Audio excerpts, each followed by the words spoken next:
گناہوں کا ایمان پر بھی اثر ہوتا ہے۔ We love Madani Channel. We love Madani Channel.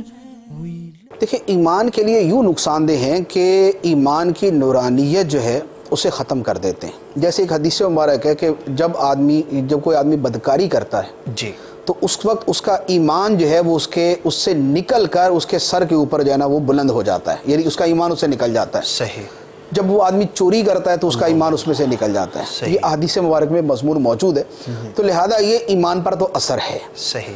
حقیقت ایمان جو ہے کہ تصدیق جسے کہا جاتا ہے وہ تو دل سے نہیں نکلتی، صحیح، لیکن ایمان کی نورانیت، اس کی مٹھاس، اس کی لذت، اس کا سرور اور اس کی جو برکت ہے وہ بہرحال آدمی سے نکل جاتی ہے، اور اس پر ایک نہیں اس پر 20 احادیث ہیں۔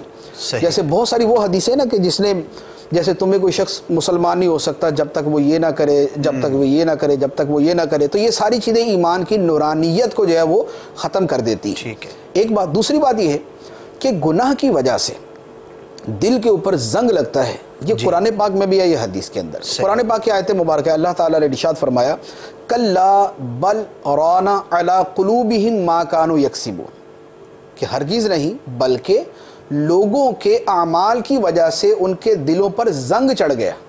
صحیح۔ بل ران علی قلوبہم ما کانوا یکسبون، لوگوں کے اعمال کی وجہ سے ان کے دلوں پر زنگ چڑھ گیا۔ تو اس سے پتہ چلا کہ گناہوں کی وجہ سے دل پر زنگ چڑھ جاتا ہے، اور اس زنگ کی تفصیل جو ہے وہ حدیث مبارک کے اندر بیان فرمائی گئی۔ سرکار دو عالم صلی اللہ علیہ وآلہ وسلم نے ارشاد فرمایا کہ آدمی جب گناہ کرتا ہے اس کے دل کے اوپر ایک سیاہ نقطہ لگ جاتا ہے، اگر وہ توبہ استغفار کر لیتا ہے تو نقطہ مٹ جاتا ہے، اور اگر وہ توبہ نہیں کرتا اور گناہ مسلسل کرتا رہتا ہے تو یہ سیاہ نقطے دل پر بڑھتے رہتے ہیں حتیٰ کہ پورا دل جو ہے وہ سیاہ ہو جاتا ہے۔ اور فرمایا کہ یہ ہے وہ رانا جو قرآن پاک کے اندر مذکور ہے۔ تو لہذا یہ ایمان پر اثر جو ہے اس اعتبار سے ہے۔ اس کا پھر آگے نقصان ہی ہوتا ہے۔ امام غزالی رحمۃ اللہ علیہ نے بیان فرمایا ہے یہ کیمیا سعادت کے اندر، ارشاد فرمایا کہ ایمان جو ہے یہ درخت کی طرح ہے، صحیح، اور گناہ جو ہے یہ آندھی اور طوفان کی طرح ہے۔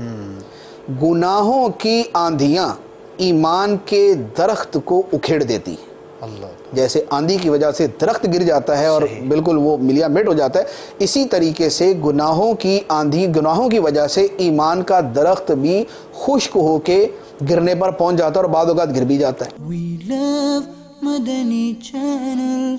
We love Madani Channel. We love Madani Channel. We love Madani Channel.